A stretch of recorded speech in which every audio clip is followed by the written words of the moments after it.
Assalamu alaikum замандаштар. Баягы эле рубрика суроолорго жооп. Бизге түшкөлгөн суроолордун дагы бири бетиме безетки, угрит чыгат, 6 жылдан бери кутула албайм, эмне кылса болот. Бүгүнкү күнү бул маселе актуалдуу бойдон турат.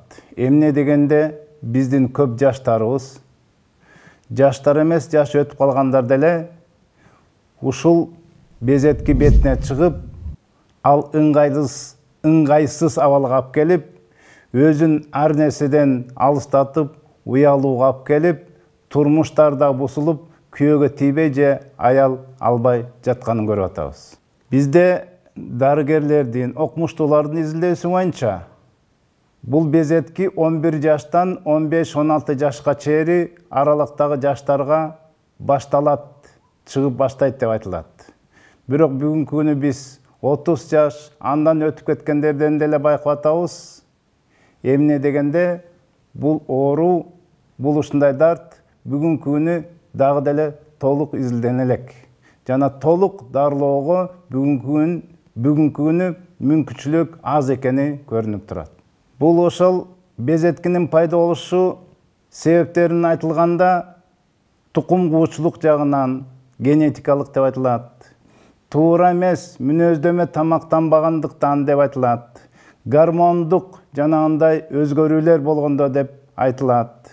Кайсы бир адамдардын ичинде жана мите курт паразиттердин себебинен дагы жана өзгөчө албетте стресс, депрессиянын себеби аркылуу ушул кесепет болот деп айтылат.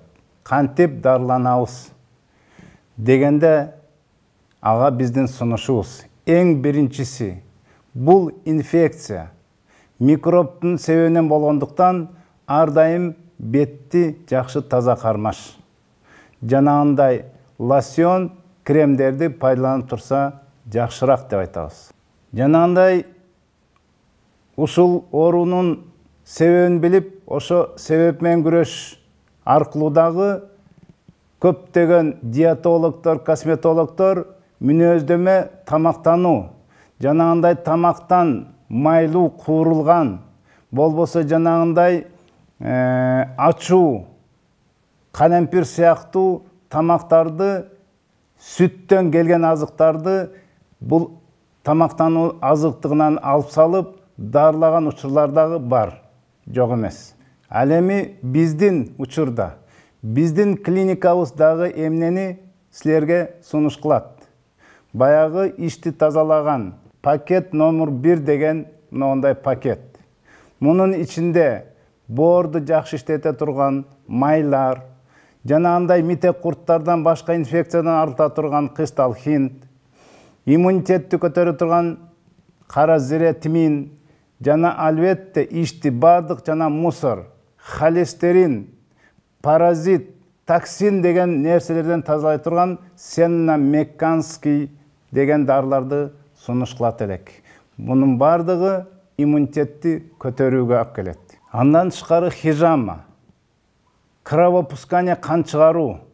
Дегеле кандын функциясын ала турган болсок, кан бул керектүү заттарды бардык денелерге жеткерет, айланып, жана ал жакта иштетилген ошол эле заң жанагындай жарат гематомаларды кайра алып кетүү функциясы бул кандын ошо кайра алып кетүү жанагындай милдетинин бузулгандыктан. Биздин учурда хижама канды жаңыртып, иммунитетти көтөрүп, жакшы жеткирүү жана кайра иштетилген нерселерди кайра алып кетүү менен бул дартка жардам берет.